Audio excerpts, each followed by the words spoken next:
Hoy empiezo a leerte fragmentos de una enseñanza desconocida de Piotr Demianovich Uspensky. Fragmentos.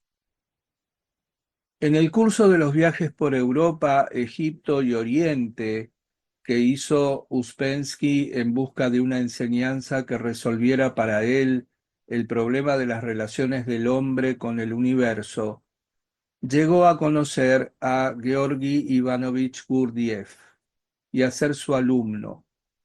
Bajo la inicial G es de Gurdjieff de quien se trata a lo largo de todo el libro. Fragmentos de una enseñanza desconocida es el relato de 8 años de trabajo pasados por Uspensky cerca de Gurdjieff. Piotr Demianovich Uspensky murió en Londres en octubre de 1947. Gurdjieff murió en octubre de 1949 en París, después de haber dado pleno consentimiento para la publicación de este libro. Capítulo 1. Regresé a Rusia en noviembre de 1914, al comienzo de la Primera Guerra Mundial, después de un viaje relativamente largo a través de Egipto, Ceilán e India. La guerra estalló cuando me encontraba en Colombo, de donde me embarqué para regresar a través de Inglaterra. Al salir de San Petersburgo, yo había dicho que partía en busca de lo milagroso. Lo milagroso es muy difícil de definir, pero para mí esta palabra tenía un significado muy definido. Mucho tiempo atrás había llegado a la conclusión de que para escapar del laberinto de contradicciones en que vivimos, era necesario encontrar un camino enteramente nuevo, diferente de todo lo que habíamos conocido o seguido hasta ahora. Pero ¿dónde comenzaba este camino nuevo o perdido? Yo era incapaz de decirlo. Entonces ya había reconocido como un hecho innegable que detrás de la fina película de falsa realidad existía otra realidad de la cual, por alguna razón, algo nos separaba. Lo milagroso era la penetración en esta realidad desconocida. Me parecía que el camino hacia lo desconocido podría ser encontrado en Oriente. ¿Por qué en Oriente? Era difícil decirlo. En esta idea había quizá algo de romántico, pero en todo caso había también la convicción de que nada podía ser encontrado aquí, en Europa. Durante el viaje de regreso y las pocas semanas que pasé en Londres, todas las conclusiones a las cuales había llegado como resultado de mi búsqueda quedaron trastornadas por la absurdidad salvaje de la guerra y por todas las emociones que llenaban el aire, invadían las conversaciones, los diarios, y que contra mi voluntad me afectaban a menudo. Pero de regreso a Rusia, cuando volvieron los pensamientos con los cuales había partido, sentí que mi búsqueda y aún las menores cosas conectadas con ella eran más importantes que todo lo que estaba sucediendo o pudiese suceder en un mundo de absurdos obvios. En una nota al pie dice: esto se refiere a un pequeño libro que tenía en mi infancia. Se llamaba Absurdos Obvios y pertenecía a la pequeña colección Stupin. Era un libro de imágenes tales como un hombre cargando una casa sobre sus espaldas, un carruaje con ruedas cuadradas, etc. Este libro me había impresionado mucho en aquel entonces, porque allí se encontraban numerosas imágenes cuyo carácter absurdo yo no podía descubrir. Se asemejaban exactamente a las cosas ordinarias de la vida. Luego comencé a pensar que este libro ofrecía, de hecho, cuadros de la vida real, porque cuando seguí creciendo, me convencí más y más de que la vida no está hecha sino de absurdos obvios. Mis experiencias ulteriores no hicieron sino confirmar esta convicción. Y sigue. Me dije entonces que la guerra debía ser considerada como una de esas condiciones generalmente catastróficas de la existencia, en medio de las cuales tenemos que vivir, trabajar y buscar respuestas a nuestras preguntas y a nuestras dudas. La guerra, la gran guerra europea, en cuya posibilidad yo no había querido creer y cuya realidad por largo tiempo no había querido reconocer, se había convertido en un hecho. Estábamos en ella y vi que debía ser tomada como un gran memento mori, mostrando que era urgente apresurarse y que era imposible creer en una vida que no conducía a ninguna parte. La guerra no me podía tocar personalmente, en todo caso no antes de la catástrofe final, que por otra parte me parecía inevitable para Rusia y quizá para toda Europa, pero aún no inminente. Aunque naturalmente en aquella época la catástrofe en marcha parecía solamente temporal y aún nadie hubiera podido concebir toda la amplitud de la ruina, de la desintegración y de la destrucción, a la vez interior y exterior, en la cual tendríamos que vivir en el futuro. Resumiendo el conjunto de mis impresiones del Oriente y particularmente de la India, tenía que admitir que al regreso mi problema parecía todavía más difícil y más complicado que al partir. La India y el Oriente no solo no habían perdido nada de su milagroso atractivo, sino que por el contrario, este atractivo se había enriquecido con nuevos matices que anteriormente yo no había podido sospechar. Había visto claramente que algo podía ser encontrado en el Oriente, que por mucho tiempo había dejado de existir en Europa, y consideraba que la dirección que yo había tomado era buena, pero al mismo tiempo me había convencido de que el secreto estaba mejor y más profundamente escondido de lo que hubiera podido prever. A mi partida ya sabía que iba en busca de una o de varias escuelas. Había llegado a esta conclusión hacía ya tiempo, habiéndome dado cuenta que los esfuerzos personales independientes no podían ser suficientes y que era indispensable entrar en contacto con el pensamiento real y viviente que debe existir en alguna parte, pero con el cual habíamos perdido toda conexión. Yo comprendía esto, pero la idea misma que tenía de las escuelas se modificaría mucho durante mis viajes. En un sentido se volvió más simple y más concreta, en otro sentido más fría y más distante. Quiero decir que las escuelas perdieron su carácter de cuentos de hadas. En el momento de mi partida, todavía admitía muchas cosas fantásticas acerca de las escuelas. Admitir es quizá una palabra demasiado fuerte. Para decirlo mejor, soñaba con la posibilidad de un contacto no físico con las escuelas, de un contacto en alguna forma en otro plano. No podía explicarlo claramente, pero me parecía que el primer contacto con una escuela debía tener ya un carácter milagroso. Por ejemplo, imaginaba la posibilidad de entrar en contacto con escuelas que habían existido en un lejano pasado, como la escuela de Pitágoras, o las escuelas de Egipto, o la escuela de los monjes que construyeron Notre Dame, y así sucesivamente. Me parecía que las barreras del espacio y del tiempo desaparecerían al producirse tal contacto.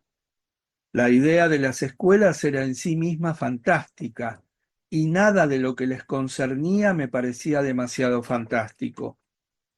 Asimismo, no veía ninguna contradicción entre mis ideas y mis esfuerzos para encontrar en la India escuelas reales, pues me parecía que era precisamente en la India donde me sería posible establecer una especie de contacto que podría luego volverse permanente e independiente de toda interferencia exterior. Durante mi viaje de regreso, lleno de encuentros y de impresiones de toda clase, la idea de las escuelas se volvió para mí mucho más real, casi tangible. Había perdido su carácter fantástico. Y esto sin duda porque, como me di cuenta entonces, una escuela no requiere solamente una búsqueda, sino una selección o un escoger, quiero decir, de nuestra parte. No podía dudar que hubiera escuelas. Me convencí al mismo tiempo de que las escuelas sobre las que había oído hablar y con las cuales hubiese podido entrar en contacto no eran para mí. Eran escuelas de naturaleza francamente religiosa o semi-religiosa y de tono netamente devocional. No me atraían, sobre todo porque si hubiese buscado un camino religioso, habría podido encontrarlo en Rusia. Otras escuelas más moralizadoras eran de tipo filosófico, ligeramente sentimental, con un matiz de ascetismo, como las escuelas de los discípulos o seguidores de Ramakrishna. Entre estos últimos había personas agradables, pero tuve la impresión de que les faltaba un conocimiento real. Otras escuelas, ordinariamente descritas como escuelas de yoga y que están basadas en la creación de estados de trance, participaban a mis ojos un tanto demasiado del género espiritualista. Yo no podía tenerles confianza. Conducían inevitablemente a mentirse a uno mismo o bien a lo que los místicos ortodoxos en la literatura monástica rusa llaman seducción. Había otro tipo de escuelas con las cuales no pude tomar contacto y de las que solo oí hablar. Estas escuelas prometían mucho, pero igualmente exigían mucho. Exigían todo de una sola vez. Hubiera sido necesario quedarse en la India y abandonar para siempre toda idea de regreso a Europa. Habría tenido que renunciar a todas mis ideas, a todos mis proyectos, a todos mis planes y comprometerme a un camino del cual no podía saber nada de antemano. Estas escuelas me interesaban mucho y las personas que habían estado en relación con ellas y que me habían hablado de ellas se destacaban nítidamente sobre el común de las personas. Sin embargo, me parecía que debería haber escuelas de un tipo más racional y que hasta cierto punto un hombre tenía derecho de saber hacia dónde iba. Paralelamente llegué a la conclusión de que una escuela, no importa cómo se llame, escuela de ocultismo, de esoterismo o de yoga, debe existir sobre el plano terrestre ordinario como cualquier otro tipo de escuela, escuela de pintura, de danza o de cualquier otra cosa. Me di cuenta de que la idea de escuelas en otro plano era simplemente un signo de debilidad. Esto significaba que los sueños habían reemplazado la búsqueda real. Así comprendí que los sueños son uno de los obstáculos más grandes en nuestro camino eventual hacia lo milagroso. En camino hacia la India, hacía planes para próximos viajes. Esta vez deseaba comenzar por el Oriente musulmán. Sobre todo estaba atraído por el Asia central rusa y Persia. Pero nada de todo esto estaba destinado a realizarse. De Londres, a través de Noruega, Suecia y Finlandia, llegué a San Petersburgo, que había sido ya rebautizada Petrogrado, y donde el patriotismo y la especulación estaban en todo su apogeo. Poco después partí para Moscú, retomando mi trabajo en el periódico del cual había sido corresponsal en la India. Llevaba ahí ya cerca de 6 semanas cuando ocurrió un pequeño episodio que iba a ser el punto de partida de numerosos acontecimientos. Un día que me encontraba en la redacción del periódico preparando la próxima edición, descubrí, creo que en La Voz de Moscú, un aviso con referencia a la puesta en escena de un ballet titulado La lucha de los magos, que se decía que era la obra de un hindú. La acción del ballet debía tener lugar en la India y ofrecer un cuadro completo de la magia del Oriente, con milagros de faquires, danzas sagradas, etc. No me gustó el tono parlanchín del párrafo, pero como los autores de ballets hindúes eran más bien raros en Moscú, recorté el aviso, insertándolo en mi artículo y añadiendo brevemente que en el ballet se encontraría seguramente todo aquello que los turistas van a buscar y que es imposible de hallar en la India verdadera. Poco después, por varias razones, dejé el periódico y fui a San Petersburgo. Allí, en febrero y marzo de 1915, ofrecí conferencias públicas sobre mis viajes por la India. Los títulos de estas eran En busca de lo milagroso y El problema de la muerte. En estas conferencias, que debían servir de introducción a un libro sobre mis viajes que tenía intención de escribir, dije que en la India lo milagroso no se buscaba donde debía buscarse, que todos los caminos habituales eran inútiles y que la India guardaba sus secretos mucho mejor de lo que se suponía. Sin embargo, de hecho, lo milagroso sí existía y estaba indicado por muchas cosas que la gente pasaba de largo sin captar su contenido verdadero y su significado oculto y sin saber cómo acercarse a ellas. Nuevamente tenía en la mente las escuelas. A pesar de la guerra, mis conferencias despertaron considerable interés. Cada una de ellas atrajo más de 1000 personas al Hall Alexandrovsky del Domo Municipal de San Petersburgo. Recibí muchas cartas, la gente vino a verme y sentí que sobre la base de una búsqueda de lo milagroso sería posible reunir a un número grande de personas que ya no podían tragar las formas usuales de mentira y de la vida en medio de la mentira. Después de Pascua, salí de nuevo hacia Moscú para ofrecer las mismas conferencias. Entre las personas que encontré con motivo de estas conferencias, había dos, un músico y un escultor, que muy pronto comenzaron a hablarme de un grupo de Moscú dedicado a varias investigaciones y experimentos ocultos bajo la dirección de un cierto G, un griego del Cáucaso. Era precisamente, como yo lo comprendí, el hindú, autor del argumento del ballet mencionado en el periódico que había llegado a mis manos 3 o 4 meses antes. Debo confesar que lo que estas dos personas me contaron acerca de este grupo y de lo que en él ocurría, toda clase de prodigios de autosugestión, me interesó muy poco. Había oído demasiadas veces historias de este género y me había formado una opinión muy clara sobre ellas.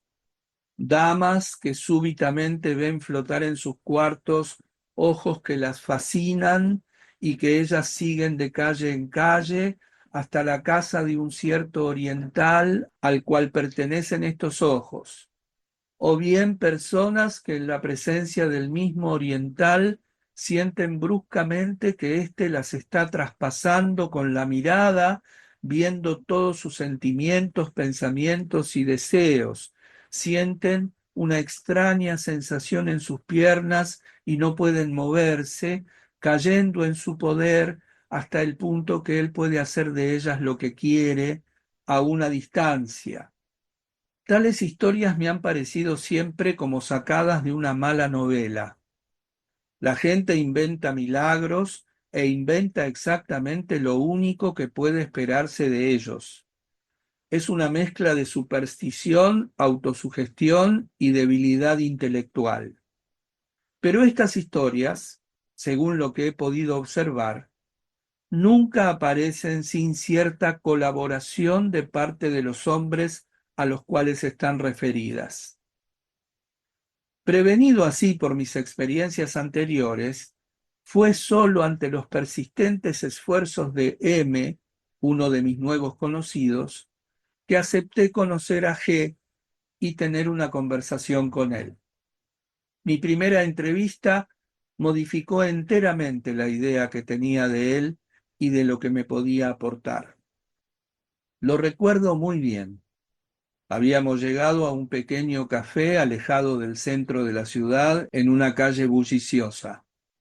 Vi a un hombre que ya no era joven, de tipo oriental, con bigotes negros y ojos penetrantes. En primer término me asombró porque parecía estar completamente fuera de sitio en tal lugar y dentro de tal atmósfera. Estaba todavía lleno de mis impresiones del Oriente y hubiera podido ver a este hombre con cara de rajá hindú o de jeque árabe bajo una túnica blanca o un turbante dorado, pero sentado en este pequeño café de tenderos y de comisionistas, con su abrigo negro de cuello de terciopelo y su bombín negro, producía la impresión inesperada, extraña y casi alarmante de un hombre mal disfrazado. Era un espectáculo embarazoso, como cuando se encuentra uno delante de un hombre que no es lo que pretende ser y con el cual, sin embargo, se debe hablar y conducirse como si no se diera cuenta de ello. G hablaba un ruso incorrecto, con fuerte acento caucasiano, y este acento, que estamos habituados a asociar con cualquier cosa menos con ideas filosóficas, reforzaba aún más la extrañeza y el carácter sorprendente de esta impresión. No me acuerdo del comienzo de nuestra conversación. Creo que hablamos de la India, del esoterismo y de las escuelas de yoga. Entendí que G había viajado mucho, que había estado en muchos lugares de los cuales yo solo había oído hablar y que había deseado vivamente conocer. No solamente no le molestaban mis preguntas, sino que me parecía que ponía en cada una de sus respuestas mucho más de lo que yo había preguntado. Me gustó su manera de hablar, que era a la vez prudente y precisa. M nos dejó. Ye me contó lo que hacía en Moscú. Yo no le comprendía bien. De lo que hablaba se traslucía que en su trabajo, que era sobre todo de un carácter psicológico, la química desempeñaba un gran papel. Como le escuchaba por primera vez, naturalmente tomé sus palabras al pie de la letra. Lo que usted dice me hace recordar un hecho que me contaron sobre una escuela del sur de la India. Sucedió en Travancore. Un brahman, hombre excepcional en más de un sentido, le hablaba a un joven inglés de una escuela que estudiaba la química del cuerpo humano y que había probado, decía él, que al introducir o eliminar diversas sustancias se podría cambiar la naturaleza moral y psicológica del hombre. Esto se parece mucho a lo que usted dice. Sí, dijo G, es posible, pero al mismo tiempo puede ser que sea una cosa totalmente diferente. Ciertas escuelas aparentemente emplean los mismos métodos, pero los comprenden de una manera completamente distinta. La similitud de métodos o aún de ideas, no prueba nada. Hay otra cuestión que me interesa mucho. Los yogis se sirven de diversas sustancias para provocar ciertos estados. ¿No se tratará en algunos casos de narcóticos? Yo mismo he hecho numerosos experimentos de esta índole y todo lo que he leído sobre la magia me prueba claramente que las escuelas de todos los tiempos y de todos los países han hecho un amplio uso de narcóticos para la creación de estos estados que hacen posible la magia. Sí, contestó G, en muchos casos estas sustancias son lo que usted llama narcóticos, pero estos pueden ser empleados, lo repito, para fines muy diferentes. Ciertas escuelas se sirven de narcóticos en forma de vida. Sus alumnos los toman para estudiarse a sí mismos, para conocerse mejor, para explorar sus posibilidades y discernir por adelantado lo que podrán efectivamente lograr al final de un trabajo prolongado. Cuando un hombre ha podido tocar de esta manera la realidad de lo que ha aprendido teóricamente, trabaja desde ese momento conscientemente y sabe a dónde va.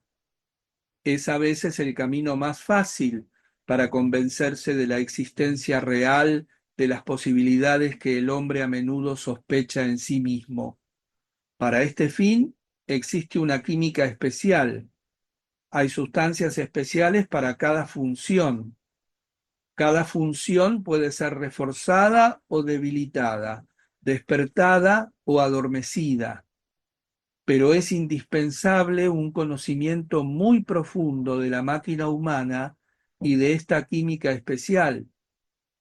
En todas las escuelas que siguen este método no se hacen los experimentos sino cuando son realmente necesarios y solo bajo el control experimentado y competente de hombres que pueden prever todos los resultados y tomar todas las medidas necesarias para prevenir consecuencias indeseables. Las sustancias empleadas en estas escuelas no son solamente narcóticos, como usted los llama, a pesar de que un gran número de ellas son preparadas tomando como base drogas tales como el opio, el hashish, etc. Otras escuelas emplean sustancias idénticas o análogas, no con fines de experimento o de estudio, sino para alcanzar los resultados deseados, aunque sea por corto tiempo. El hábil uso de tales drogas puede volver a un hombre momentáneamente muy inteligente o muy fuerte. Por supuesto que después muere o enloquece, pero esto no se toma en consideración. Tales escuelas existen. Usted ve entonces que debemos hablar con prudencia de las escuelas. Pueden hacer prácticamente las mismas cosas, pero los resultados serán totalmente diferentes. Todo lo que G decía me había interesado profundamente. Sentía que había allí puntos de vista nuevos, que no se parecían a nada de lo que yo había encontrado hasta entonces. Me invitó a que lo acompañara a una casa donde se iban a reunir algunos de sus alumnos. Tomamos un coche para ir a Sokolniki. En el camino, G me contó hasta qué punto había interferido la guerra en sus planes. Un gran número de sus alumnos había partido desde la primera movilización y se habían perdido aparatos e instrumentos muy costosos encargados al extranjero. Después me habló de los fuertes gastos necesarios para su obra, del costoso apartamento que había alquilado y hacia el cual creí comprender que nos dirigíamos. Luego me dijo que su obra le interesaba a numerosas personalidades de Moscú, profesores y artistas, como él lo expresó. Pero cuando yo le pregunté de quiénes se trataba precisamente, no me dio ningún nombre. Le hago esta pregunta porque he nacido en Moscú. Además, he trabajado aquí durante 10 años como periodista, de manera que conozco más o menos a todo el mundo. G no contestó nada. Llegamos a un gran apartamento vacío sobre una escuela municipal. Evidentemente pertenecía a los profesores de esta escuela. Creo que estaba sobre la plaza del antiguo Estanque Rojo. Varios alumnos de G estaban reunidos, 3 o 4 jóvenes y 2 damas que parecían ser maestras de escuela. Ya había estado yo en locales como este. La ausencia misma de mobiliario reafirmó mi idea, ya que a las maestras de las escuelas municipales no se les proporcionaban muebles. Al pensar esto, experimenté un sentimiento extraño con respecto a G. ¿Por qué me había contado el cuento del apartamento tan caro? En primer lugar, este no era suyo. Luego, no había que pagar alquiler. Y finalmente, de ser alquilado, no costaría más de 10 rublos al mes. Había allí un blef demasiado evidente. Me dije que esto debía significar algo. Me es difícil reconstruir el comienzo de la conversación con los alumnos de G. Algunas de las cosas que escuché me sorprendieron. Traté de descubrir en qué consistía su trabajo, pero no me dieron respuestas directas, empleando con insistencia en ciertos casos una terminología rara e ininteligible para mí. Sugirieron leer el comienzo de un cuento que, según ellos, había sido escrito por uno de los alumnos de G, que en ese momento no se encontraba en Moscú. Naturalmente acepté, y uno de ellos comenzó en voz alta la lectura de un manuscrito. El autor narraba cómo había conocido a G. Mi atención fue atraída por el hecho de que al comienzo de la historia el autor leía la misma noticia que yo había leído en La Voz de Moscú el invierno anterior sobre el ballet La lucha de los magos. Luego, y esto me agradó muchísimo porque lo esperaba, el autor contaba cómo en su primer encuentro había sentido que G lo ponía en cierta forma en la palma de su mano, lo sopesaba y lo volvía a dejar caer. La historia se llamaba Vislumbres de la Verdad y había sido escrita por un hombre evidentemente desprovisto de toda experiencia literaria. Pero a pesar de todo, la historia impresionaba porque dejaba entrever un sistema del mundo en el cual yo sentía algo muy interesante, que además hubiera sido incapaz de formulármelo a mí mismo. Ciertas ideas extrañas y del todo inesperadas sobre el arte encontraron también en mí una fuerte resonancia. Más tarde me enteré de que el autor era un personaje imaginario y que el relato había sido escrito por 2 de los alumnos de G presentes en la lectura con la intención de exponer sus ideas bajo una forma literaria. Aún más tarde me enteré de que la idea misma de este relato provenía de G. La lectura se detuvo al final del primer capítulo. Todo el tiempo G había escuchado con atención. Estaba sentado en un sofá, con una pierna replegada bajo su cuerpo, bebía café negro en un vaso grande, fumaba y de vez en cuando me lanzaba una mirada. Me gustaron sus movimientos, impresos de una especie de seguridad y gracia felina. Aún su silencio tenía algo que lo distinguía de los demás.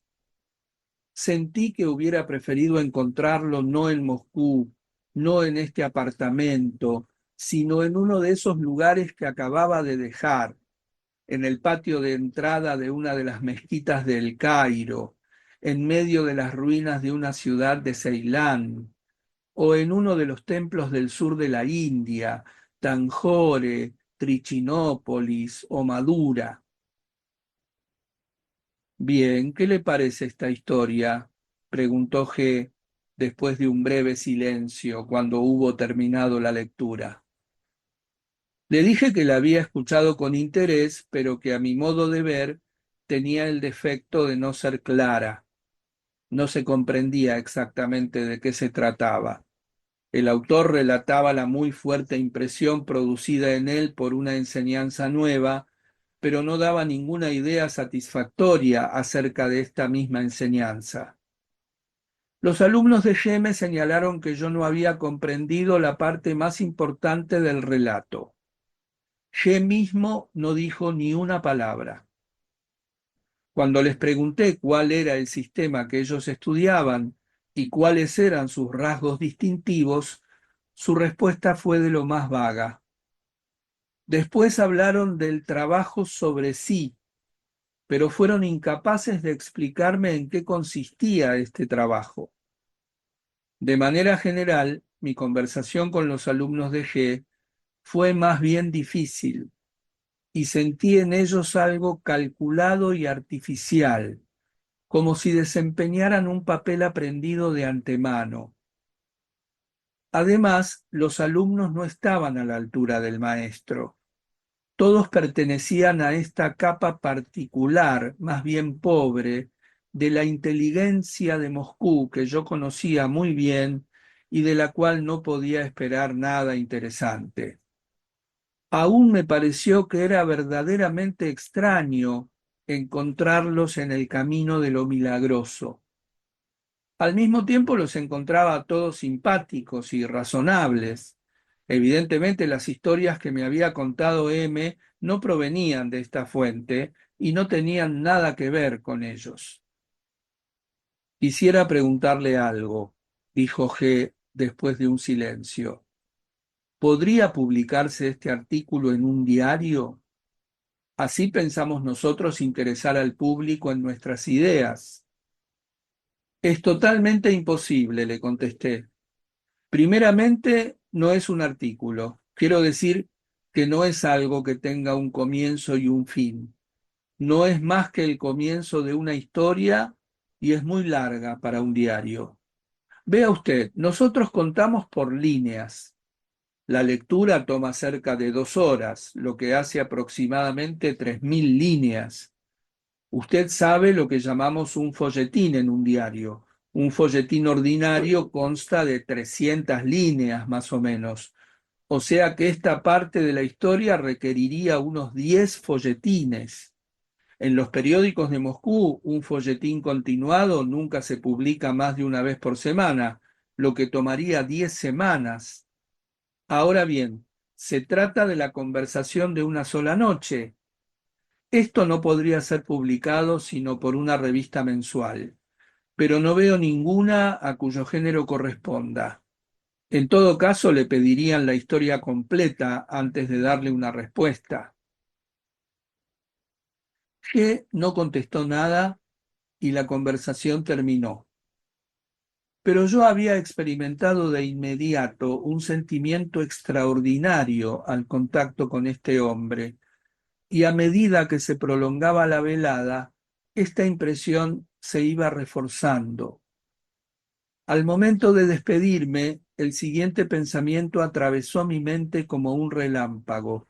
Yo debía de inmediato, sin demora, arreglármelas para verlo de nuevo. Si no lo hacía, arriesgaba perder todo contacto con él.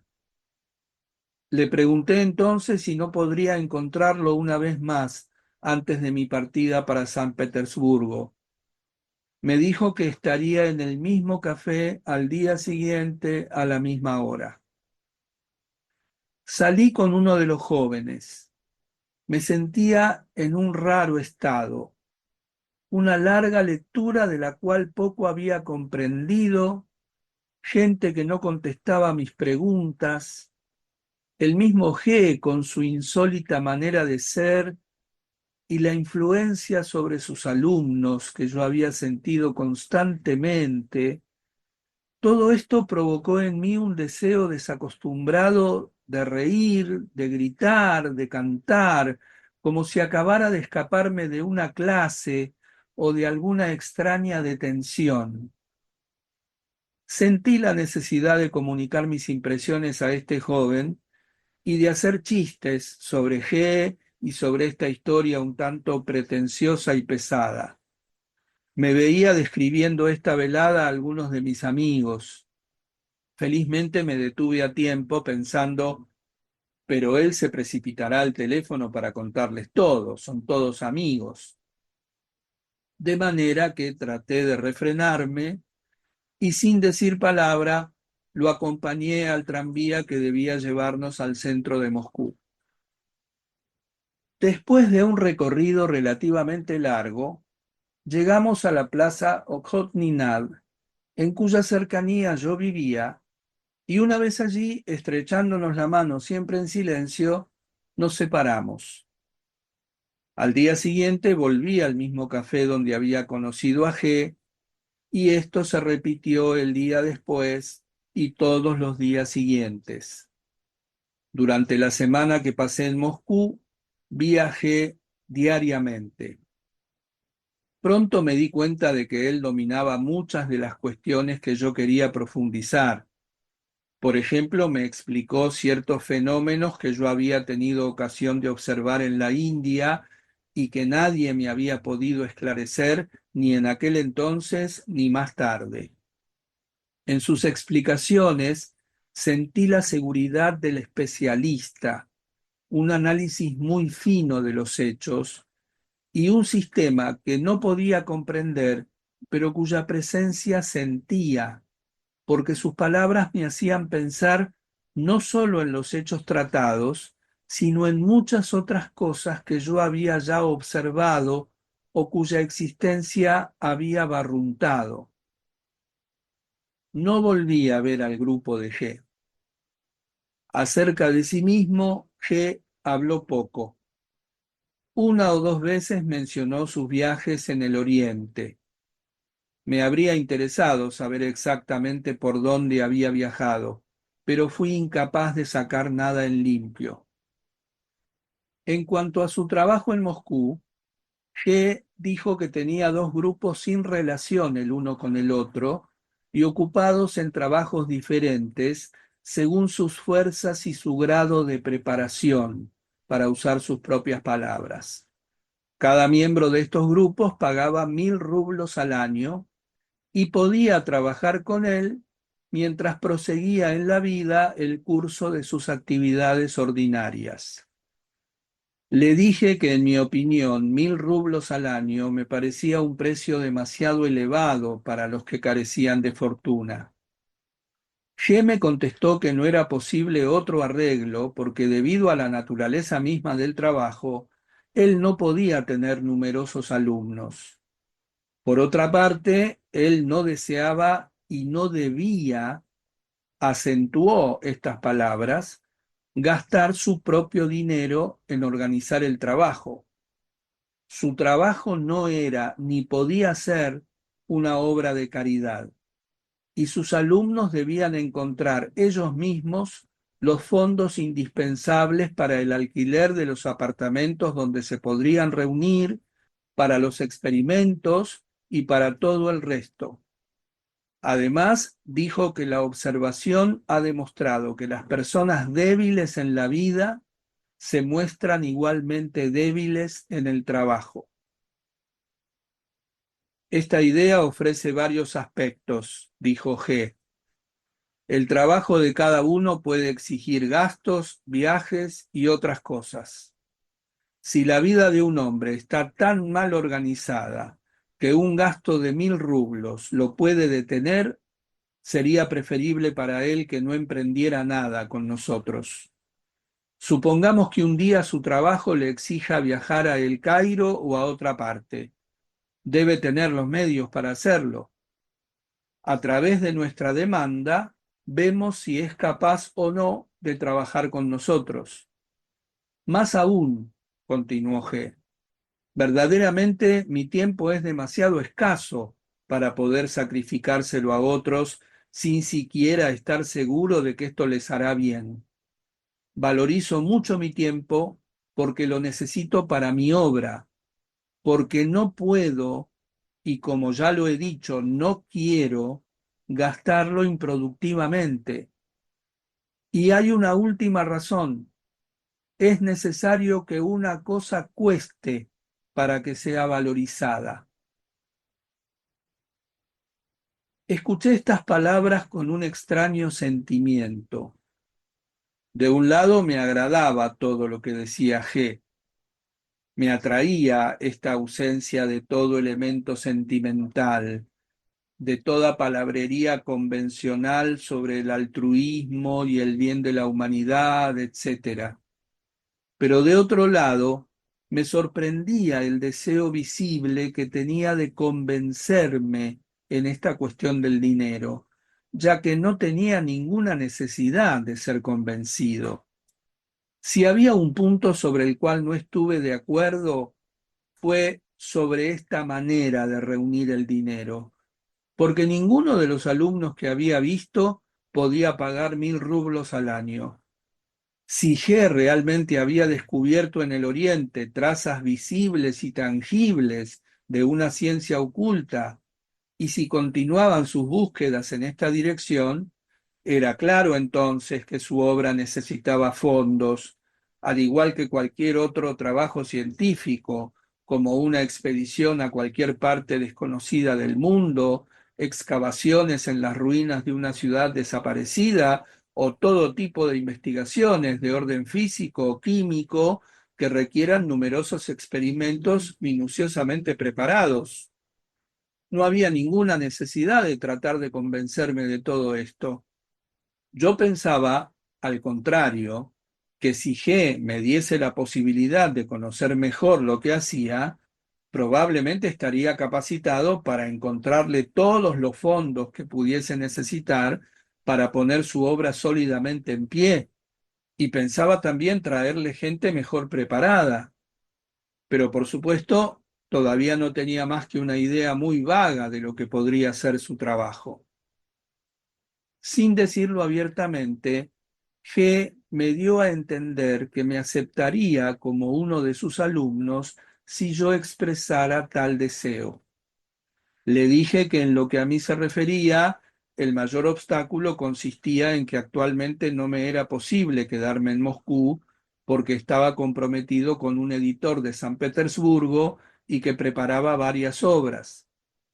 G me dijo que iba de vez en cuando a San Petersburgo. Me prometió ir pronto allá y avisarme cuándo llegaría. Pero si me uno a su grupo, le dije, me encontraré ante un problema muy difícil. No sé si usted exige de sus alumnos la promesa de mantener en secreto todo lo que aprenden. Yo no podría hacer semejante promesa. 2 veces en mi vida pude haberme unido a grupos cuyo trabajo, que me interesaba mucho, era análogo al suyo, según creo comprender. Pero en ambos casos, unirme hubiese significado comprometerme a mantener secreto todo cuanto pudiera haber aprendido. Y en ambos casos rehusé, porque ante todo soy escritor. Quiero permanecer absolutamente libre para decidir por mí mismo lo que escribiré y lo que no escribiré. Si me comprometo a mantener en secreto lo que me digan, quizá luego me sería muy difícil separarlo de lo que pudiera ocurrírseme sobre el tema o de lo que surgiera en mí espontáneamente. Por ejemplo, no sé todavía casi nada acerca de sus ideas. Sin embargo, estoy seguro de que cuando comencemos a hablar, llegaremos pronto a las cuestiones del espacio y del tiempo, de las dimensiones superiores y así sucesivamente. Estas son cuestiones sobre las cuales he trabajado desde hace muchos años. No tengo ninguna duda de que deben ocupar un lugar importante en su sistema. G asintió. Ahora bien, usted ve que si habláramos ahora bajo promesa de silencio, yo no sabría a partir de ese momento lo que podría escribir y lo que ya no podría escribir. Pero ¿cómo ve usted este problema entonces? Me dijo G. No se debe hablar demasiado. Hay cosas que no se dicen sino a los alumnos. No podría aceptar esta condición sino temporalmente, dije. Naturalmente sería ridículo ponerme a escribir enseguida sobre lo que habría aprendido de usted. Pero si usted no quiere en principio hacer un secreto de sus ideas, si usted se interesa solo en que no sean transmitidas en forma distorsionada, entonces puedo aceptar tal condición y esperar hasta tener una mejor comprensión de su enseñanza. Cierta vez conocí a un grupo de personas empeñadas en una serie de experimentos científicos sobre una escala muy amplia. No hacían ningún misterio de sus trabajos, pero habían puesto la condición de que ninguno de ellos tendría derecho de hablar o escribir acerca de experimento alguno, a menos que él mismo pudiese llevarlo a cabo. Mientras él mismo fuese incapaz de repetir el experimento, tendría que callarse. No podría haber hecho una mejor formulación, dijo G. Y si usted quiere observar esta ley, no surgirá jamás este problema entre nosotros. ¿Hay condiciones para entrar en su grupo?, le pregunté.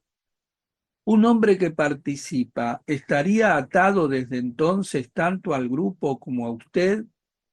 En otros términos, quiero saber si es libre de abandonar el trabajo o bien si debe tomar obligaciones definitivas sobre sí. ¿Y qué hace usted con él si no las cumple? No hay ninguna condición, dijo G, y no puede haberla. Partimos del hecho que el hombre no se conoce a sí mismo, que no es, acentuó estas palabras, es decir, que no es lo que puede y debería ser. Por esta razón, no puede comprometerse ni asumir ninguna obligación. No puede decidir nada en cuanto al futuro. Hoy es una persona y mañana es otra. Desde luego, no está atado a nosotros en forma alguna, y si quiere, puede abandonar el trabajo en cualquier instante y marcharse. No existe ninguna obligación, ni en nuestra relación hacia él, ni en la suya respecto a nosotros. Puede estudiar si esto le gusta. Tendrá que hacerlo por largo tiempo y trabajar mucho sobre sí mismo. Si un día llega a aprender lo suficiente, entonces la cosa será diferente. Verá por sí mismo si quiere o no nuestro trabajo. Si lo desea, podrá trabajar con nosotros. Si no, puede irse. Hasta ese momento es libre. Si se queda después de esto, será capaz de decidir o de hacer sus arreglos para el futuro. Por ejemplo, considere usted esto. No al comienzo, por cierto, sino más tarde, un hombre puede encontrarse en una situación en que al menos por un tiempo debe mantener en secreto algo que ha aprendido. ¿Cómo podría un hombre que no se conoce a sí mismo comprometerse a guardar un secreto? Naturalmente puede prometerlo, pero ¿podrá mantener su promesa? Ya que él no es uno, tiene en sí una multitud de hombres. Uno entre ellos promete y cree que quiere guardar el secreto, pero mañana otro en él se lo dirá a su mujer o a un amigo frente a una botella de vino, o bien dejará que cualquier vivo le tire de la lengua y él dirá todo aún sin darse cuenta. O bien alguien le gritará inesperadamente y al intimidarlo le hará hacer todo lo que quiera. ¿Qué tipo de obligaciones podría entonces asumir? No, con un hombre tal no hablaremos seriamente. Para ser capaz de guardar un secreto, un hombre debe conocerse y debe ser. Por eso un hombre tal como lo son todos los hombres está muy lejos de esto. Algunas veces fijamos condiciones temporales para la gente. Es una prueba. Ordinariamente, muy pronto dejan de observarlas, pero esto no importa porque nunca confiamos un secreto importante a un hombre en el cual no tenemos confianza. Quiero decir que para nosotros esto no importa, si bien destruye ciertamente nuestra relación con él y él pierde así su oportunidad de aprender algo de nosotros, si es que hubiera algo que aprender. Esto también puede causar repercusiones desagradables para todos sus amigos personales, aunque quizá ellos no las esperen. Recuerdo que en una de mis conversaciones con G, en el curso de la primera semana en que nos conocimos, hablé de mi intención de regresar a Oriente. ¿Vale la pena pensar sobre ello?, le pregunté. ¿Y cree usted que pueda encontrar allí lo que busco? Está bien ir allá para un descanso de vacaciones, dijo G, pero para lo que usted busca no vale la pena. Todo ello puede encontrarse aquí. Comprendí que estaba hablando de trabajar con él. Le pregunté, ¿pero no ofrecen ciertas ventajas las escuelas que se encuentran en Oriente, en el seno de todas las tradiciones? Al contestar, G desarrolló varias ideas que no comprendí sino mucho más tarde. Suponiendo que encontrase escuelas, usted no encontraría sino escuelas filosóficas, dijo. En la India hay solo escuelas filosóficas. Hace mucho tiempo las cosas quedaron repartidas así. En la India, la filosofía, en Egipto, la teoría, y en la región que corresponde hoy a Persia, Mesopotamia y Turquestán, la práctica. ¿Y aún continúa eso en la misma forma?, pregunté. En parte, aún hasta ahora, respondió. Pero usted no capta claramente lo que yo quiero decir por filosofía, teoría y práctica. Estas palabras no deben entenderse en el sentido ordinario. Hoy en día en Oriente se encuentran solo escuelas especiales, no hay escuelas generales. Cada maestro o gurú es un especialista en alguna materia. Uno es astrónomo, otro es escultor, un tercero es músico, y los alumnos deben ante todo estudiar la materia que es la especialidad de su maestro, luego otra materia y así sucesivamente. Tomaría 1000 años estudiar todo. Pero ¿cómo estudió usted? Yo no estaba solo. Entre nosotros había toda clase de especialistas. Cada uno estudiaba según los métodos de su ciencia particular. Luego, al reunirnos, compartíamos los resultados que habíamos obtenido. ¿Y dónde están ahora sus compañeros? G guardó silencio por un tiempo y luego, mirando a lo lejos, dijo lentamente, algunos han muerto, otros prosiguen sus trabajos, otros están enclaustrados. Este término monástico, oído en el momento en que menos lo esperaba, me produjo un sentimiento de extraña incomodidad. De repente me di cuenta de que G estaba haciendo una especie de juego conmigo, como si deliberadamente tratara de lanzarme de vez en cuando una palabra que me pudiera interesar y orientar mis pensamientos en una dirección definida. Cuando traté de preguntarle más concretamente dónde había encontrado lo que sabía, de qué fuentes había extraído sus conocimientos y hasta dónde alcanzaban estos, no me dio una respuesta directa.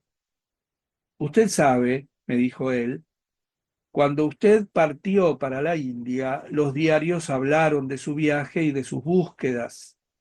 Entonces les di a mis alumnos la tarea de leer sus libros, de determinar por sí mismos quién era usted y de establecer sobre esta base lo que sería usted capaz de encontrar. Es así que cuando usted todavía estaba en camino, nosotros ya sabíamos lo que encontraría. Un día le pregunté a G sobre el ballet que había sido mencionado en los diarios bajo el título de La lucha de los magos, del cual hablaba el relato Vislumbres de la verdad. Le pregunté si este ballet tendría el carácter de un misterio. Mi ballet no es un misterio, dijo G. Tenía en mente producir un espectáculo a la vez significativo y magnífico, pero no he intentado poner en evidencia ni subrayar el sentido oculto. Ciertas danzas ocupan un lugar importante. Le explicaré brevemente el porqué. Imagínese que para estudiar los movimientos de los cuerpos celestes, por ejemplo de los planetas del sistema solar, se construya un mecanismo especial a fin de darnos una representación animada y hacernos recordar las leyes de estos movimientos.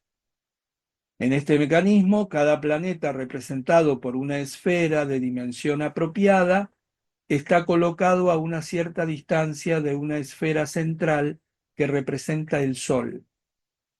Una vez puesto en movimiento el mecanismo, todas las esferas comienzan a rotar al desplazarse a lo largo de las trayectorias que les habían sido asignadas, reproduciendo en forma visible las leyes que gobiernan los movimientos de los planetas.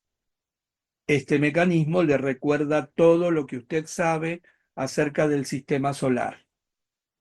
Hay algo análogo en el ritmo de ciertas danzas.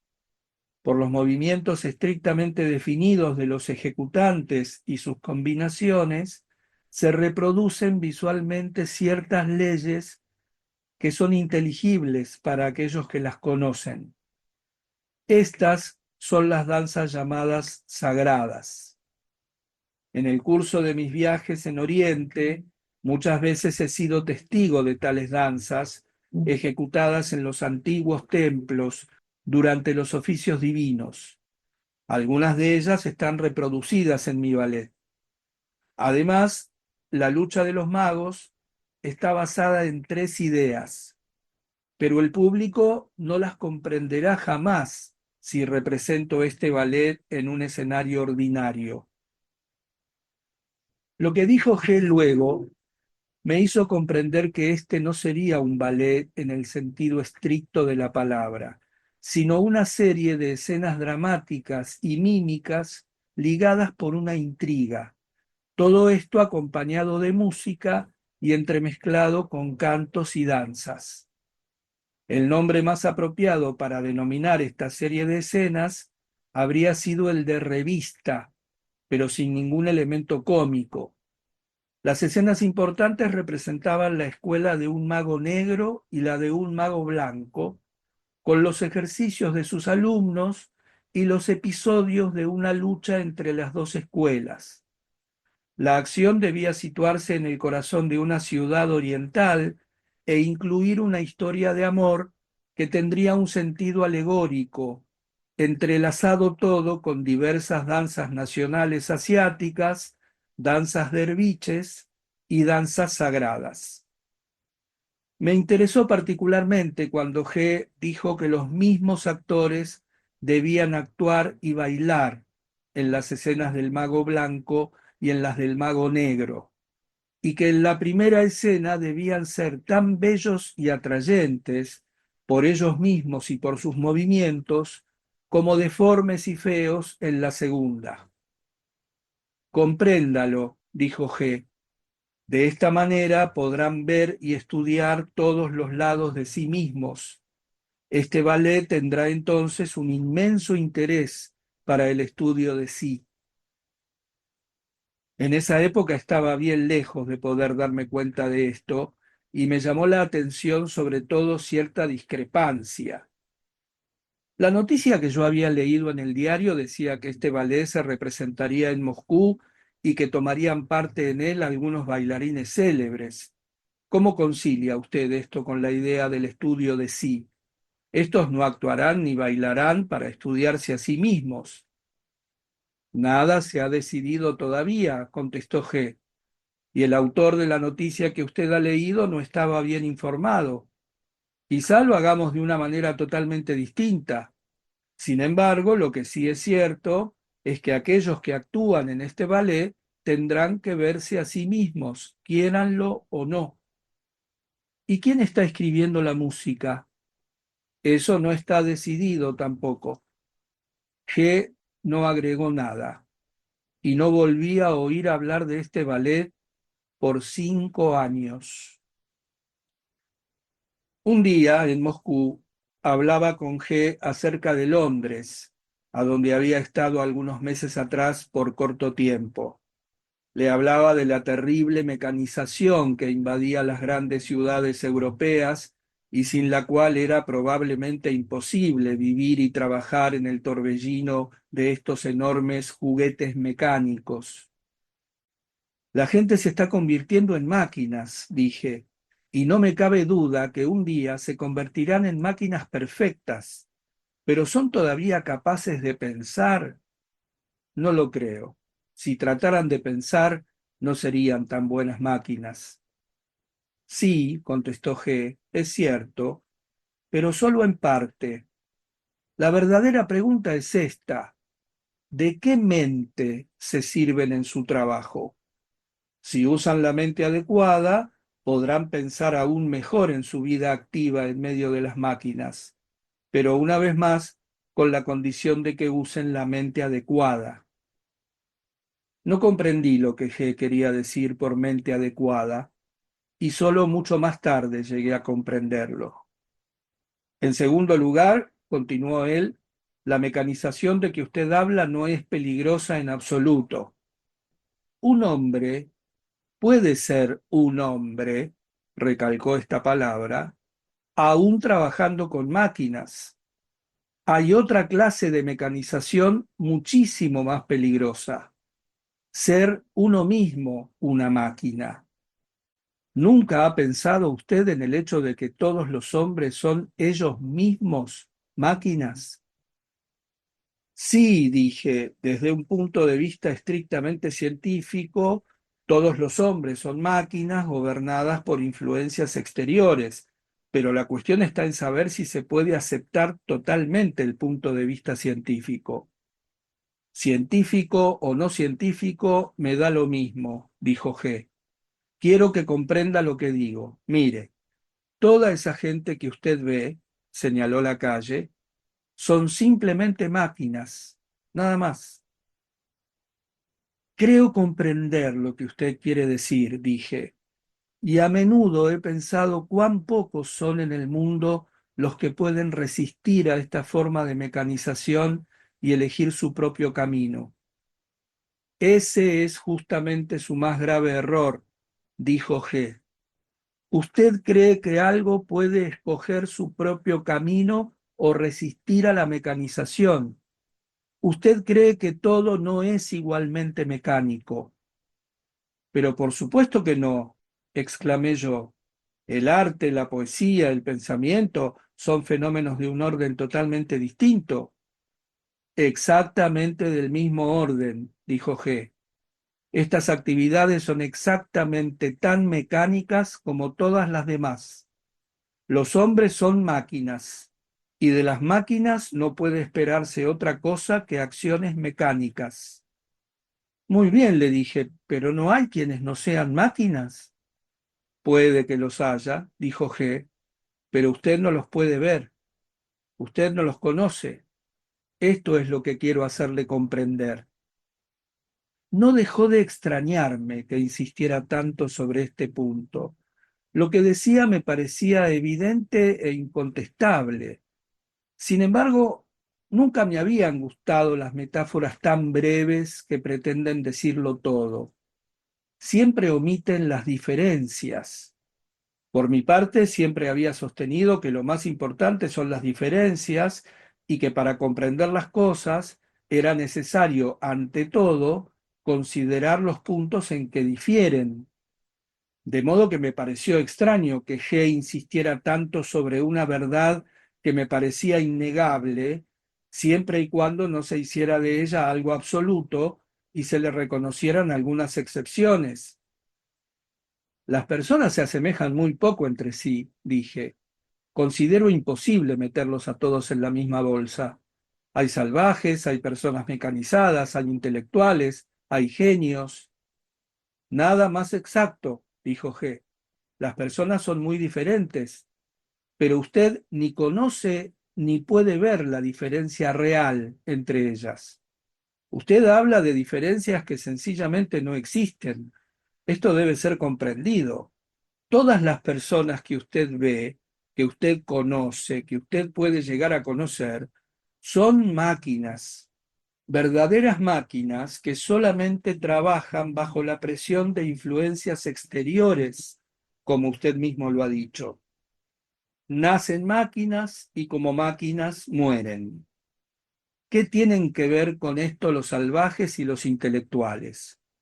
Ahora mismo, en este preciso momento, mientras hablamos, varios millones de máquinas se esfuerzan en aniquilarse unas a otras. ¿En qué difieren entonces? ¿Dónde están los salvajes y dónde los intelectuales? Todos son iguales, pero es posible dejar de ser máquina. Es en esto en lo que usted debería pensar y no en las distintas clases de máquinas. Por supuesto que las máquinas difieren. Un automóvil es una máquina, un gramófono es una máquina y un fusil es una máquina. ¿Y esto qué cambia? Es lo mismo, siempre son máquinas. Esta conversación me recuerda a otra. ¿Qué piensa usted de la psicología moderna? Le pregunté un día a G con la intención de llegar al tema del psicoanálisis, del cual yo había desconfiado desde el primer día. Pero G no me permitió llegar tan lejos. Antes de hablar de psicología, dijo él, debemos comprender claramente de qué trata esta ciencia y de qué no trata. El verdadero objeto de la psicología es la gente, los hombres, los seres humanos. ¿Qué psicología, recalcó la palabra, puede haber cuando no se trata sino de máquinas? Para el estudio de las máquinas, lo que se necesita es la mecánica y no la psicología. Por eso comenzamos por el estudio de la mecánica. El camino que lleva a la psicología es aún muy largo. ¿Puede un hombre dejar de ser una máquina? Pregunté. Ah, esa es la pregunta, dijo G. Si usted hubiera planteado tales preguntas más a menudo, quizá nuestras conversaciones nos hubieran podido llevar a alguna parte. Sí, es posible dejar de ser una máquina, pero para esto es necesario, ante todo, conocer la máquina. Una máquina no se conoce a sí misma y no puede conocerse. Cuando una máquina se conoce, desde ese instante ha dejado de ser una máquina. Por lo menos ya no es la misma máquina que antes. Ya comienza a ser responsable de sus acciones. Según usted, ¿esto significa que un hombre no es responsable de sus acciones? Pregunté. Un hombre, recalcó esta palabra, es responsable. Una máquina no es responsable. En otra oportunidad le pregunté a G, en su opinión, ¿cuál es la mejor preparación para estudiar su método? Por ejemplo, ¿es útil estudiar lo que se llama literatura oculta o mística? Al decirle esto, tenía en mente en forma particular el tarot y toda la literatura referente al tarot. Sí, dijo G, se puede encontrar mucho por medio de la lectura. Por ejemplo, considere su caso. Ya podría usted conocer bien las cosas si supiese leer. Quiero decir, si usted hubiese comprendido todo lo que ha leído en su vida, ya tendría el conocimiento de lo que ahora busca. Si usted hubiese comprendido todo lo que está escrito en su propio libro, ¿cuál es su título? Chapurreó en una forma completamente imposible las palabras tertium organum. Yo vendría a inclinarme ante usted y a suplicarle que me enseñara, pero usted no comprende ni lo que lee ni lo que escribe, ni siquiera comprende lo que significa la palabra comprender. Sin embargo, la comprensión es lo esencial y la lectura no puede ser útil sino a condición de comprender lo que se lee. pero desde luego que ningún libro puede dar una preparación verdadera. Por lo tanto, es imposible decir cuáles libros son los mejores. Lo que un hombre conoce bien, acentuó la palabra bien, eso es una preparación para él. Si un hombre sabe bien cómo hacer café o cómo hacer bien un par de botas, entonces ya se puede hablar con él. El problema estriba en que nadie sabe nada bien. Todo se conoce, no importa cómo, de una manera completamente superficial. Este era otro de los giros inesperados que G daba a sus explicaciones. Además de su sentido ordinario, sus palabras siempre contenían otro sentido totalmente diferente. Pero yo entreveía ya que para descifrar este sentido oculto era necesario comenzar por captar el sentido usual y sencillo. Las palabras de G, tomadas en la forma más simple del mundo, estaban siempre llenas de sentido, pero tenían también otras significaciones. La significación más amplia y más profunda permanecía velada durante mucho tiempo. Ha quedado grabada en mi memoria otra conversación. Le preguntaba a G lo que debería hacer un hombre para asimilar su enseñanza. Lo que debe hacer, exclamó como si esta pregunta lo sorprendiera. Es incapaz de hacer nada. Ante todo, él debe comprender ciertas cosas. Tiene miles de ideas falsas y de concepciones falsas, sobre todo acerca de sí mismo. Y si algún día quiere adquirir algo nuevo, debe comenzar por liberarse, por lo menos, de algunas de ellas. De otra manera, lo nuevo sería construido sobre una base falsa y el resultado sería aún peor. ¿Cómo puede un hombre liberarse de las ideas falsas? Pregunté. Dependemos de las formas de nuestra percepción. Las ideas falsas se producen debido a las formas de nuestra percepción. G negó con la cabeza y dijo, nuevamente habla usted de otra cosa. Usted habla de errores que provienen de las percepciones, pero no se trata de esto. Dentro de los límites de las percepciones dadas, se puede errar en mayor o menor grado. Como ya lo he dicho, la suprema ilusión del hombre es su convicción de que puede hacer. Toda la gente piensa que puede hacer, toda la gente quiere hacer. Y su primera pregunta se refiere siempre a qué es lo que tiene que hacer. Pero a decir verdad, nadie hace nada y nadie puede hacer nada. Es lo primero que hay que comprender. Todo sucede, todo lo que sobreviene en la vida de un hombre, todo lo que se hace a través de él, todo lo que viene de él, todo esto sucede y sucede exactamente como la lluvia cae porque la temperatura se ha modificado en las regiones superiores de la atmósfera. Sucede como la nieve se derrite bajo los rayos del sol, como el polvo se levanta con el viento. El hombre es una máquina.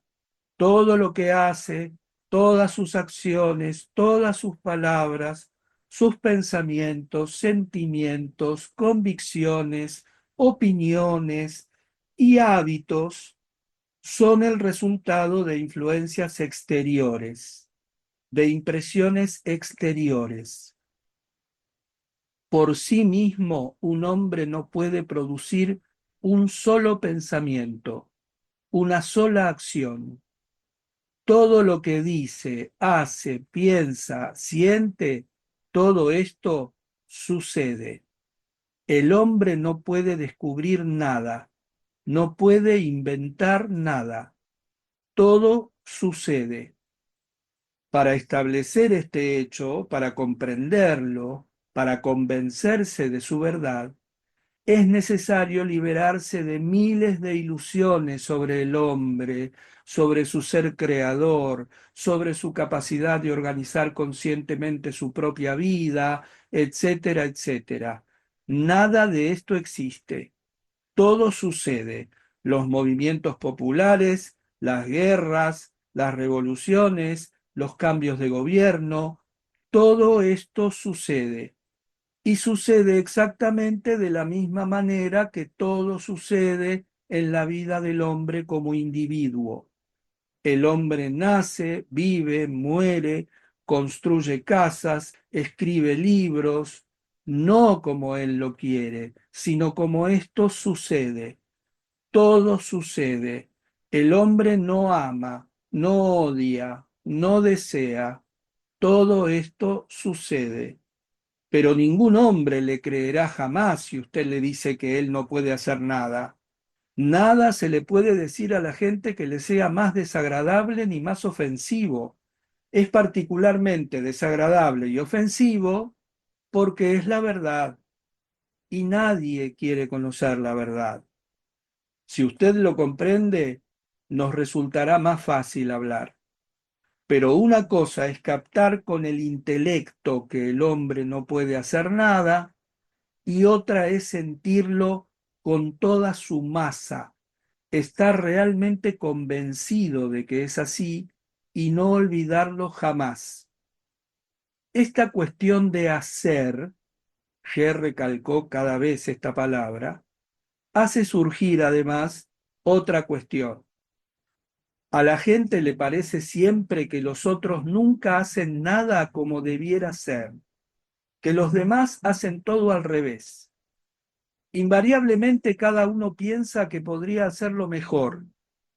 Ninguno comprende ni siente la necesidad de comprender que lo que actualmente se hace de cierta manera, y sobre todo lo que ya ha sido hecho, no puede ni podía haber sido hecho de otra manera.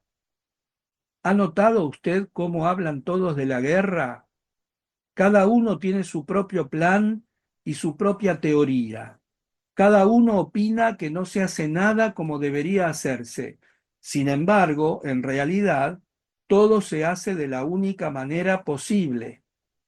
Si tan solo una cosa pudiera hacerse diferentemente, todo podría llegar a ser diferente y entonces quizá no hubiera habido guerra.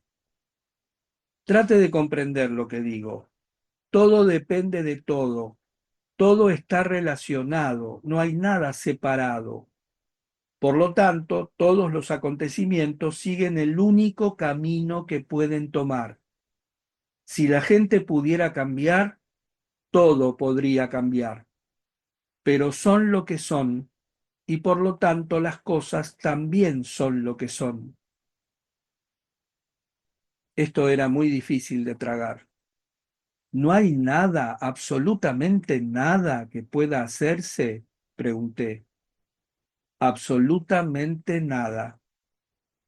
¿Y nadie puede hacer nada? Eso ya es otro asunto. Para hacer hay que ser y ante todo hay que comprender lo que esto significa, ser. Si continuamos estas conversaciones, usted verá que nos servimos de un lenguaje especial y que para ser capaz de hablar entre nosotros hay que aprender este lenguaje. No vale la pena hablar en la lengua ordinaria, porque en esta lengua es imposible comprenderse. Esto le sorprende, pero así es. Para llegar a comprender es necesario aprender otro lenguaje. En el lenguaje que habla la gente no puede comprenderse. Usted verá más tarde por qué esto es así. Luego, uno debe aprender a decir la verdad. Esto también le parece extraño. Usted no se da cuenta que hay que aprender a decir la verdad. Le parece que bastaría desearlo o decidir hacerlo. Y yo le digo a usted que es relativamente raro que la gente diga una mentira en forma deliberada. En la mayoría de los casos creen que dicen la verdad y sin embargo mienten todo el tiempo, tanto cuando quieren mentir como cuando quieren decir la verdad. Mienten continuamente, se mienten a sí mismos y mienten a los demás. Como consecuencia, nadie comprende a los otros ni se comprende a sí mismo. Piénselo. ¿Podría haber tantas discordias, tantos malentendidos profundos y tanto odio hacia el punto de vista o hacia la opinión de otro si la gente fuera capaz de comprenderse? Pero no pueden comprenderse porque no pueden dejar de mentir. Decir la verdad es la cosa más difícil del mundo. Habrá que estudiar mucho y durante largo tiempo para un día poder decir la verdad. El deseo por sí solo no basta. Para decir la verdad, hay que llegar a ser capaz de conocer lo que es verdad y lo que es mentira, ante todo en sí mismo. Pero esto es lo que nadie quiere saber. Las conversaciones con G y el giro imprevisto que le daba a cada idea me interesaban cada día más, pero tenía que irme a San Petersburgo. Recuerdo mi última conversación con él. Le había agradecido su consideración para conmigo y sus explicaciones que, como ya lo había visto, habían cambiado muchas cosas para mí. Sin embargo, le dije, lo más importante son los hechos.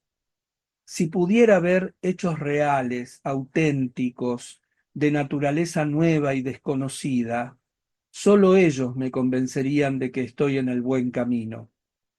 Seguía pensando todavía en los milagros. Habrá hechos, me dijo G, se lo prometo, pero no se puede comenzar por allí. En aquel entonces no comprendí qué quería decir. Solo lo comprendí más tarde, cuando G, manteniendo su palabra, me puso realmente delante de hechos. Pero esto no debía producirse sino un año y medio más tarde, en agosto de 1916. De nuestras últimas conversaciones en Moscú, guardo todavía el recuerdo de ciertas palabras pronunciadas por G, las cuales sólo más tarde llegaron a ser inteligibles para mí. Me habló de un hombre que una vez había conocido y de sus relaciones con ciertas personas. Es un hombre débil, me dijo. Las personas se sirven de él, inconscientemente, por supuesto. Y esto es así porque él las considera. Si no las considerase, todo sería distinto y ellas mismas serían distintas. Me pareció extraño que un hombre no tuviera que considerar al prójimo. ¿Qué quiere usted decir con esta palabra, considerar? Le pregunté. A la vez lo comprendo y no lo comprendo. Esa palabra tiene significaciones muy diferentes. Es todo lo contrario, dijo G. Esa palabra no tiene sino una significación. Trate de pensar en ello. Algún tiempo después comprendí lo que G llamaba consideración y me di cuenta del lugar enorme que ocupa en nuestra vida y de todo lo que proviene de ella. G llamaba consideración a la actitud que crea una esclavitud interior, una dependencia interior. Después tuvimos muchas ocasiones de volver a hablar sobre ello. Recuerdo otra conversación sobre la guerra. Estábamos sentados en el café Filipov, en la Tverskaya. Estaba atestado de gente muy bulliciosa. La especulación y la guerra creaban una atmósfera febril y desagradable. Incluso yo había rehusado concurrir a este café, pero G había insistido, y como siempre ocurría con él, yo había cedido. Ya para entonces había comprendido que algunas veces, deliberadamente, él creaba situaciones que harían más difícil la conversación, como si me quisiera pedir un esfuerzo adicional y un acto de sumisión a condiciones penosas e incómodas en aras de hablar con él. Pero esta vez el resultado no fue muy brillante. El ruido era tal que no llegué a oír las cosas más interesantes. Al comienzo comprendí sus palabras, pero el hilo se me escapaba poco a poco. Después de haber hecho varias tentativas por seguir lo que estaba diciendo, de lo cual solo me llegaban palabras aisladas, finalmente dejé de escuchar y simplemente me puse a observar cómo hablaba. La conversación había comenzado con mi pregunta: ¿pueden detenerse las guerras? Y G había contestado: sí, es posible. Sin embargo, debido a nuestras conversaciones anteriores, yo creí estar seguro de que respondería: no, es imposible. Pero todo está en la pregunta ¿cómo? Continuó.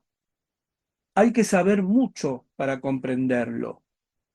¿Qué es una guerra? La guerra es un resultado de influencias planetarias. En alguna parte allá arriba, 2 o 3 planetas se han acercado demasiado y resulta una tensión. ¿Ha notado cómo se tensa usted cuando un hombre lo roza en una vereda estrecha? Entre los planetas se produce la misma tensión. Para ellos quizá esto no dura sino 1 o 2 segundos, pero aquí, sobre la Tierra, la gente comienza a matarse y continúa la matanza durante años. En todo este tiempo les parece que se odian los unos a los otros, o quizá que es su deber destrozarse por algún propósito sublime, o bien que deben defender algo o a alguien y que es muy noble hacerlo, o cualquier cosa por el estilo. Son incapaces de darse cuenta hasta qué punto son simples peones sobre un tablero de ajedrez. Se atribuyen importancia, se creen libres de ir y venir a su antojo, piensan que pueden decidir hacer esto o aquello, pero en realidad todos sus movimientos, todas sus acciones son el resultado de influencias planetarias. Por sí mismos no tienen ninguna importancia. Quien tiene el papel importante es la luna, pero hablaremos de la luna más adelante. Basta comprender que ni el emperador Guillermo, ni los generales, ni los ministros, ni los parlamentos tienen significación alguna ni hacen nada. En una gran escala, todo lo que sucede está regido desde el exterior, sea por combinaciones accidentales de influencias, sea por leyes cósmicas generales. Esto es lo que oí. Solo mucho más tarde comprendí que en aquel entonces él había querido explicarme cómo las influencias accidentales pueden ser desviadas o transformadas en algo relativamente inofensivo. Había aquí una idea realmente interesante que se refería a la significación esotérica de los sacrificios. Pero en todo caso, esta idea actualmente solo tiene valor histórico y psicológico. Lo más importante, que había dicho de manera casual, en tal forma que yo no le presté atención en el momento mismo y no me acordé sino más tarde, tratando de reconstruir la conversación, era lo que se refería a la diferencia de los tiempos para los planetas y para el hombre. Pero aun cuando lo recordé, por mucho tiempo no llegué a comprender la significación plena de esta idea. Más tarde se me presentó como algo fundamental. Más o menos por esta misma época tuvimos una conversación sobre el Sol, los planetas y la Luna. Aunque me impresionó vivamente, he olvidado cómo comenzó. Pero me acuerdo de que, habiendo dibujado G un pequeño diagrama, trataba de explicarme lo que él llamaba la correlación de las fuerzas en los diferentes mundos. Esto se refería a lo que había dicho anteriormente de las influencias que actúan sobre la humanidad. La idea, a grosso modo, era la siguiente: la humanidad, o más exactamente la vida orgánica sobre la Tierra, está sometida a influencias simultáneas provenientes de fuentes variadas y de mundos diversos, influencias de los planetas, influencias de la Luna, influencias del Sol, influencias de las estrellas. Ellas actúan todas al mismo tiempo, pero con el predominio de una u otra según el momento. Para el hombre existe cierta posibilidad de elegir influencias. Dicho de otra manera, pasar de una influencia a otra. Explicar cómo requeriría un desarrollo demasiado largo, dijo G. En otra ocasión hablaremos de esto. Por el momento, quisiera que comprendiera lo siguiente: es imposible liberarse de una influencia sin someterse a otra. Toda la dificultad, todo el trabajo sobre sí consiste en elegir la influencia a la que usted se quiere someter y en caer realmente bajo esta influencia.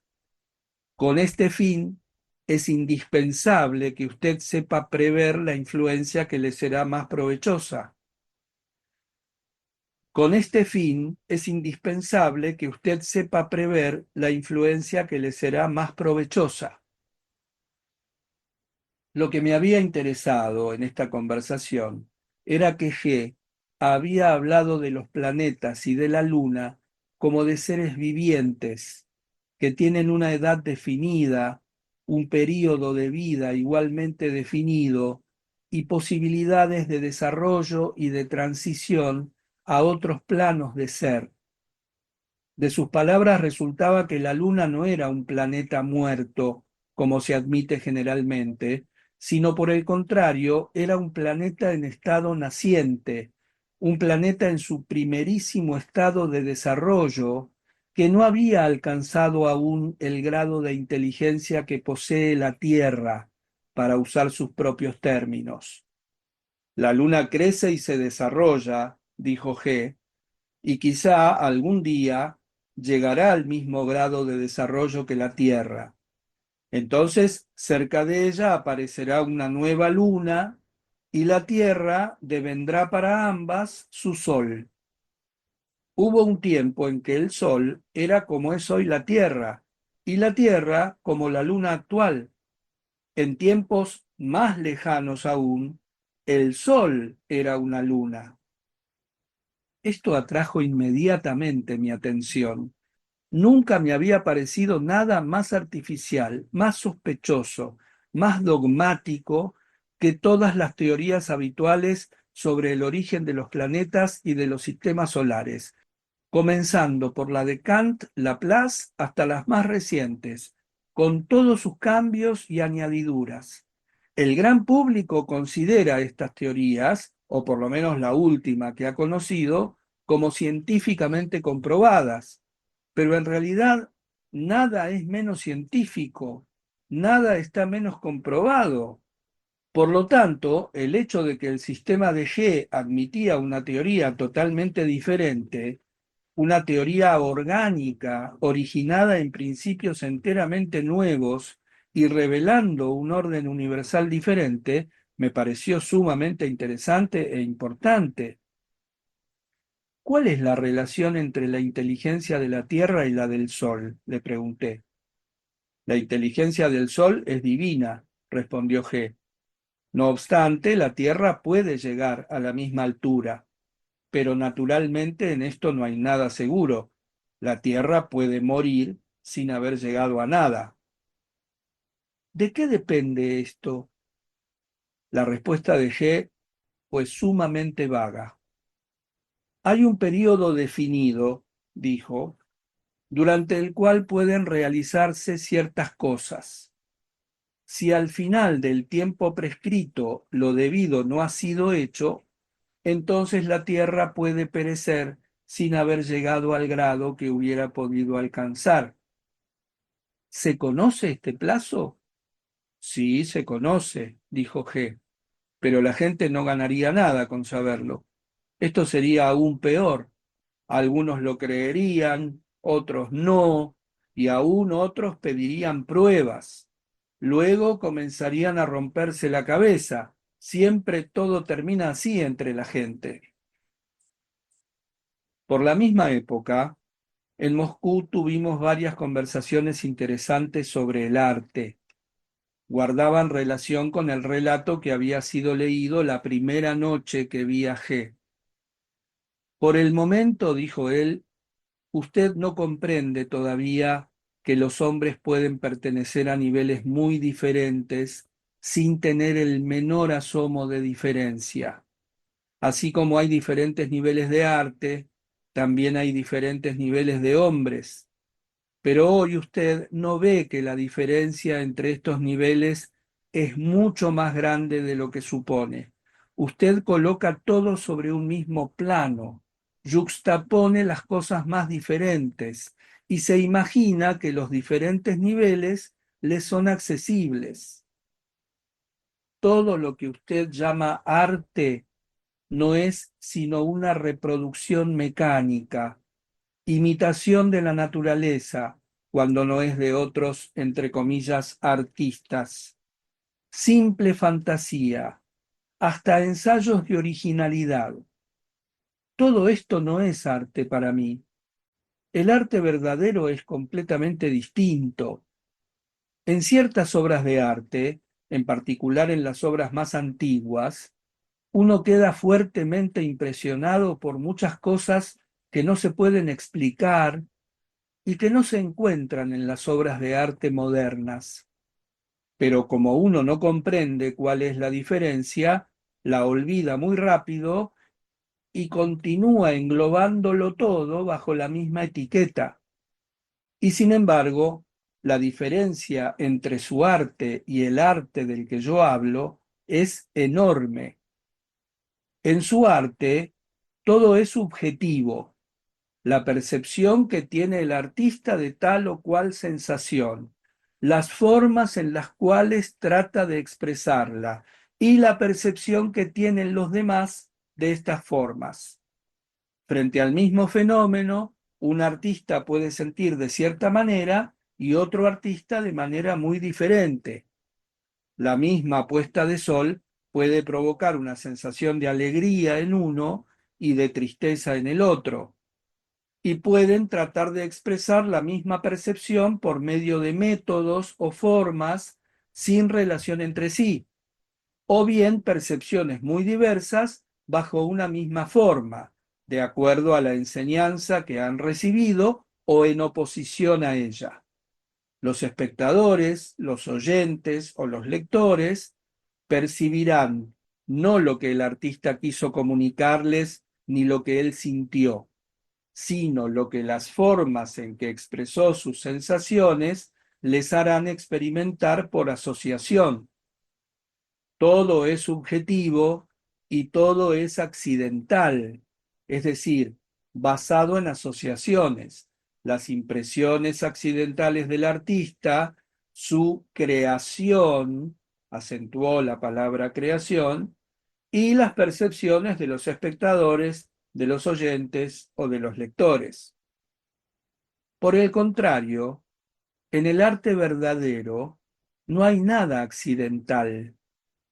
Todo es matemático, todo puede ser calculado y previsto de antemano.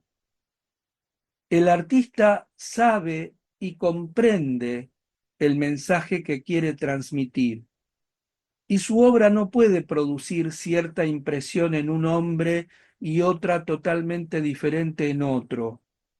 Naturalmente que a condición de tomar personas de un mismo nivel. Su obra producirá siempre con certeza matemática la misma impresión. Sin embargo, la misma obra de arte producirá efectos diferentes en hombres de diferentes niveles, y jamás los de un nivel inferior sacarán tanto de ella como los de un nivel más elevado. Este es el arte verdadero, objetivo. Tome, por ejemplo, una obra científica, un libro de astronomía o de química. No puede ser comprendido de dos maneras. Todo lector suficientemente preparado comprenderá lo que el autor ha querido decir y lo comprenderá precisamente en la forma en que el autor ha querido ser comprendido.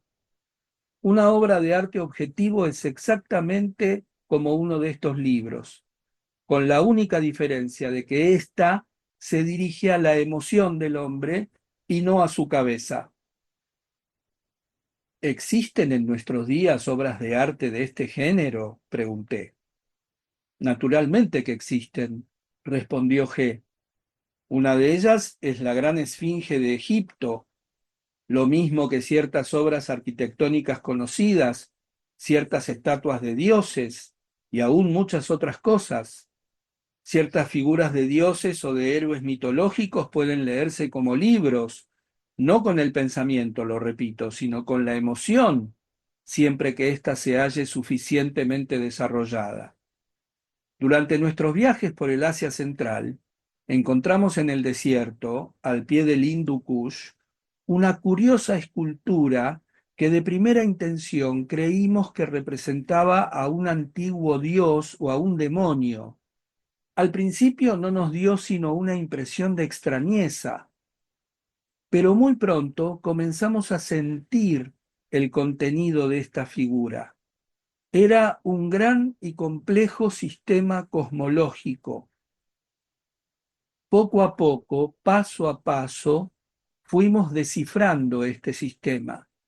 Estaba inscrito en su cuerpo, en sus piernas, en sus brazos, en su cabeza, en su cara, en sus ojos, en sus orejas y por todas partes. Nada había sido dejado al azar en esta estatua. Nada estaba desprovisto de significación. Nada estaba desprovisto de significación. Gradualmente se aclaró para nosotros la intención de los hombres que la habían erigido.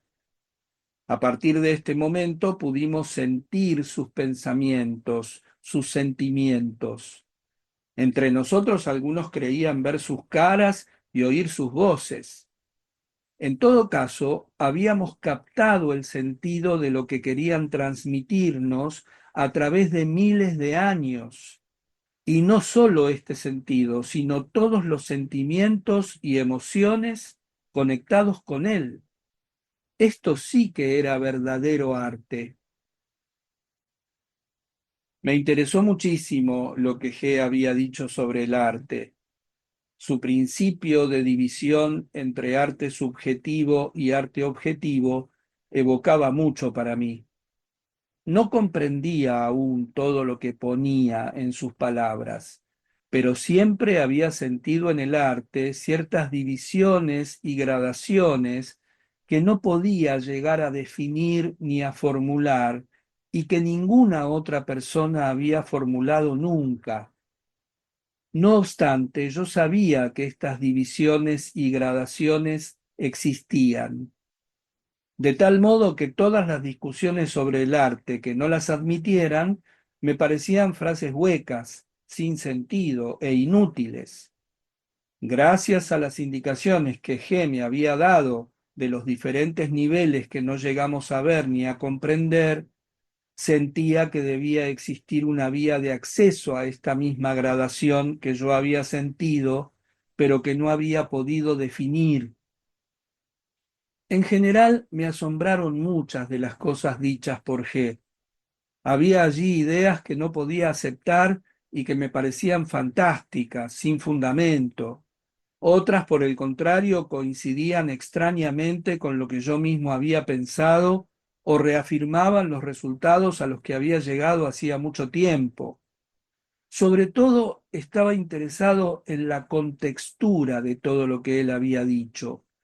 Sentía ya que su sistema no era una marquetería, como lo son todos los sistemas filosóficos y científicos, sino un todo indivisible, del que hasta ahora yo no había visto sino algunos aspectos. Tales eran mis pensamientos en el tren nocturno que me llevaba de Moscú a San Petersburgo. Me preguntaba si verdaderamente había encontrado lo que buscaba. ¿Era posible que G conociese efectivamente lo que era indispensable conocer para pasar de las palabras o de las ideas a los actos, a los hechos? Aún no estaba seguro de nada y no hubiera podido formular nada con precisión, pero tenía la íntima convicción de que ya algo había cambiado para mí y que ahora todo iba a tomar un camino diferente.